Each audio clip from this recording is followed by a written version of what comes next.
אז בואו נדבר על איך אנחנו מארגנים, או יותר נכון, לא מארגנים את החיים הדיגיטליים שלנו בטלפון. היום נעיף מבט על כלי חדש בשם iLinks, שמבטיח משהו די גדול. להפוך את מסך הבית שלנו למשהו שבאמת עובד בשבילנו, מעין מרכז שליטה אישי וחכם. אז, מכירים את הרגע הזה שמסך הטלפון פשוט מרגיש כמו ג'ונגל, בלגן שלם של אפליקציות וקישורים, ואז מתחיל החיפוש אחרי הקישור ההוא ששמרנו פעם, או האפליקציה שצריך בדיוק עכשיו, וזה, בואו נודה, יכול להפוך למשימה יומיומית די מתסכלת. התופעה הזו, האמת, כל כך נפוצה, שאפשר לקרוא לה הסבך הדיגיטלי. זה בדיוק התסכול הזה, שנובע מחוויה ניידת שהיא פשוט מבולגנת. תחושה שדברים חשובים כל הזמן הולכים לאיבוד בתוך כל הכאוס הזה. והתסכול הזה, הוא מגיע בכל מיני צורות. למשל, הגלילה האינסופית הזאת בחיפוש אחר אפליקציה מסוימת, או זה שהסימניות שלנו מפוזרות בין איזה 3 דפדפנים שונים, ובסוף קישורים ממש חשובים ששמרנו פשוט נעלמים. נשמע מוכר? אוקיי, אז איך בכלל מתחילים לפתור את הסבך הזה? ובכן, כאן בדיוק נכנס לתמונה iLinks. הרעיון הוא בעצם די פשוט וחכם. במקום לחפש בכל מקום, בואו נרכז הכל בדשבורד אישי אחד. לוח מכוונים אם תרצו. וההבטחה של השירות הזה היא מאוד ברומה. היא אומרת, במקום לחפש, פשוט תיצרו.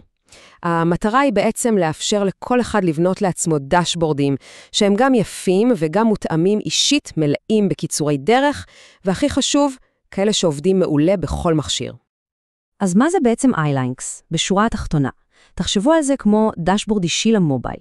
מקום אחד, סופר נגיש ונוח, שבו אפשר לרכז את כל הכישורים, האפליקציות והכלים שהם באמת הכי חשובים. כל הפלטפורמה הזאת בנויה על 3 עקרונות די מרכזיים. קודם כל, mobile first, כלומר, הכל מתוכנן קודם כל בשביל החוויה בטלפון. שנית, התאמה אישית מלאה, כדי שהדשבורד ירגיש שהוא באמת, אבל באמת שלנו, ולבסוף, שיתוף קל, כדי שנוכל לחלוק את כל הסדר הזה גם עם אחרים. טוב, אז איך כל הקסם הזה קורה בפועל? בואו נראה. מה שיפה זה שהיוצרים של iLinks שמו דגש ענק על פשטות, ככה שכל התהליך מרגיש ממש מהיר וידידותי. תכלס, כל הסיפור מתמצא ב3 צעדים פשוטים שבאמת כל אחד יכול לעשות. מתחברים לחשבון, יוצרים דשבורד חדש בלחיצת כפתור אחת, וזהו, ישר מתחילים להוסיף את הכישורים החשובים. פשוט ככה. וכאן אנחנו מגיעים ללב העניין, לבנייה עצמה. במסך הזה, ניהול הכישורים, אפשר להוסיף אתרים, אפליקציות, ואפילו קווים כאלה שמפרידים ויזואלית בין נושאים כדי לארגן את הכל בול בדרך שהכי נוחה לנו. אוקיי, אז הבנו את הבסיס, עכשיו מגיע החלק הכיפי, החלק היצירתי, ההתאמה האישית. כי כל הרעיון הוא לא רק לארגן, אלא ממש ליצור מרחב דיגיטלי שמרגיש כאילו הוא נתפר בדיוק בשבילנו, גם בעיצוב וגם באיך שהוא עובד. המוטו של iLinks הוא בעצם לתת את השליטה המלאה. היכולת לבחור צבעים, פריסות שונות ולארגן את קיצורי הדרך, זה לא סתם עוד פיצ'ר, זה ממש הלב של המוצר. והגמישות הזאת, רואים אותה בצורה ממש מרשימה. אפשר מצד אחד ליצור דשבורד עם עיצוב בהיר ומינימליסטי, באנגלית, ומצד שני, דשבורד עם עיצוב כהה ואלגנטי בעברית. טווח האפשרויות הוא פשוט עצום, וזה מאפשר לכל אחד למצוא את הסגנון שלו. ומה קורה אם צריך יותר מדשבורד אחד?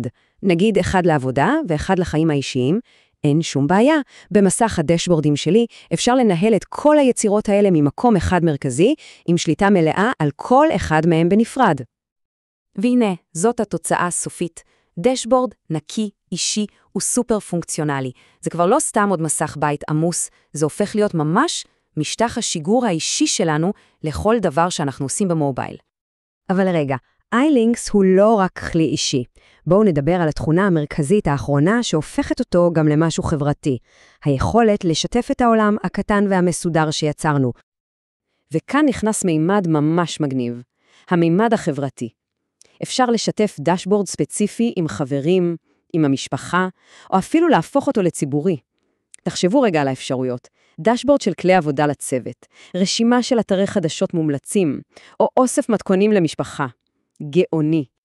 אז אם נסכם רגע את כל המסע הזה, המהות של iLinks היא בעצם המעבר מכאוס דיגיטלי לפשטות מאורגנת. זה כלי שמחזיר לנו את תחושת השליטה והסדר בסביבה הדיגיטלית שלנו. וזה משאיר אותנו עם שאלה אחת מעניינת לסיום. אם אפשר היה לבנות עכשיו את הדשבורד המושלם, איך הוא היה נראה? אילו קישורים, אילו כלים ואפליקציות היו הופכים את היום-יום שלנו לקל, מהיר ומאורגן יותר? שווה לחשוב על זה.